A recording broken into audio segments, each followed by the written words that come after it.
Hello, मैं हूं आपका होस्ट।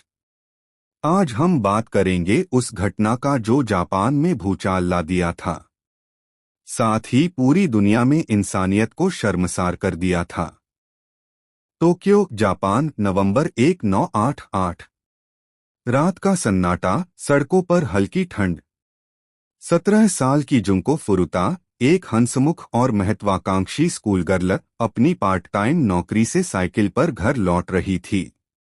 उसका सपना था एक दिन आइडल सिंगर बनना, मंच पर चमकना। लेकिन उस रात उसकी जिंदगी हमेशा के लिए बदल गई। चार किशोर गुंडों, हिरोशी मियानो, जो ओगुरा, शिंजी मिनाटो और यासुशी वतानबे, जो कि उसके स्कूल के ही थे, ने उसका पीछा किया। मियानो, एक याकुजा कनेक्टेड बदमाश, ने उसे डराकर एक सुनसान गोदाम में ले गया। याकुजा, जो एक क्रिमिनल गैंग था। वहां उसने जुंको के साथ बलात्कार किया और फिर उसे मिनाटो के घर ले जाया गया, जहां उसका 40 दिनों का नरक शुरू हुआ। घर के एक कमरे में कैद जुंको को अकल्पनीय यातनाएं दी गईं। चारों अपराधियों ने 400 से अधिक बार उसका बलात्कार किया। उसे भूखा प्यासा रखा गया, तिलचट्टे और कचरा खाने को मजबूर किया गया। उसका मुंह पेशाब से भरा गया। सिगरेट और लाइटर से उसका शरीर जलाया गया। लोहे की रॉड और डंबल से पीटा गया और उसके शरीर में बोतलें और बल्ब जैसी चीजें डाली गईं। अपराधियों ने उसे अपने माता पिता को फोन करने पर मजबूर किया, यह कहने के लिए कि वह सुरक्षित है और दोस्त के साथ है। जुंको ने कई बार भागने की कोशिश की, लेकिन हर बार पकड़ी गई और उसकी सजा को और क्रूर कर दिया गया। 40वें दिन, 4 जनवरी 1989 को एक माहजोंग गेम में हारने से नाराज मियानो और उसके साथियों ने जुंको पर हल्का तेल डाला और आग लगा दी। 2 घंटे तक तड़पने के बाद उसकी दर्दनाक मृत्यु हो गई। अपराधियों ने उसके शव को एक कंक्रीट से भरे ड्रम में छिपा दिया, जो बाद में पुलिस को मिला। इस मामले ने जापान को हिलाकर रख दिया। चारों अपराधियों को सजा मिली, लेकिन उनकी कम उम्र के कारण सजा हल्की थी, 7 से 9 साल तक। जनता में इस फैसले के खिलाफ गुस्सा भड़क उठा। जुंको की कहानी आज भी क्रूरता, अन्याय और लैंगिक हिंसा के खिलाफ जागरूकता का प्रतीक बनी हुई है।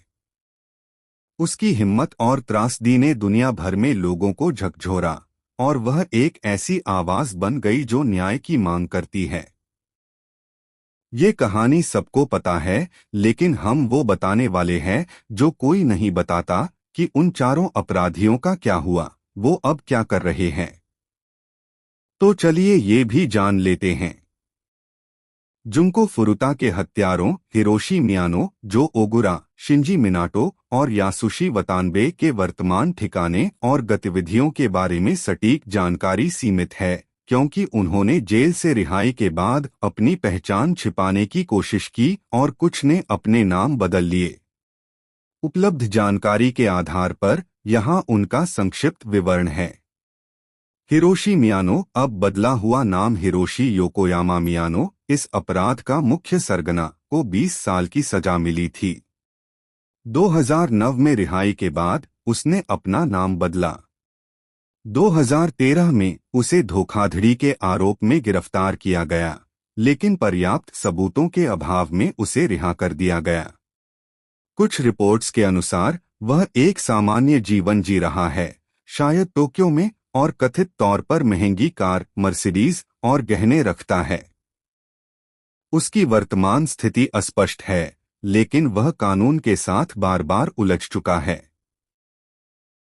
जो ओगुरा, अब बदला नाम जो कामिसाको ओगुरा, को 5 से 10 साल की सजा मिली थी। 1999 में रिहाई के बाद उसने 2004 में एक अन्य व्यक्ति पर हमला किया, जिसे उसने अपनी प्रेमिका के साथ संबंध होने का शक था। इस अपराध के लिए उसे 7 साल की सजा मिली और 2009 में वह रिहा हुआ। वह अपनी हिंसक प्रवृत्ति और जुंको के मामले में अपनी भूमिका के बारे में डींग मारने के लिए कुख्यात रहा। उसका वर्तमान ठिकाना अज्ञात है, लेकिन माना जाता है कि वह जापान में ही है।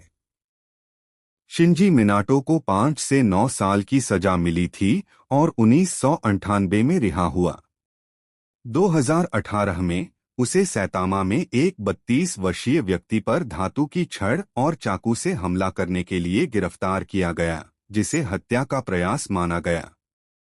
उसे 18 महीने की निलंबित सजा मिली और वह जेल से बच गया। कुछ स्रोतों के अनुसार वह सैतामा के मिसाटो के पास रहता है और सोशल मीडिया पर सक्रिय है, लेकिन वह अपने अतीत के बारे में चर्चा से बचता है। और अंतिम अपराधी यासुशी वतानबे को 5 से 7 साल की सजा मिली और 1996 में रिहा हुआ। वह चारों में से एकमात्र है जिसने रिहाई के बाद कोई बड़ा अपराध नहीं किया।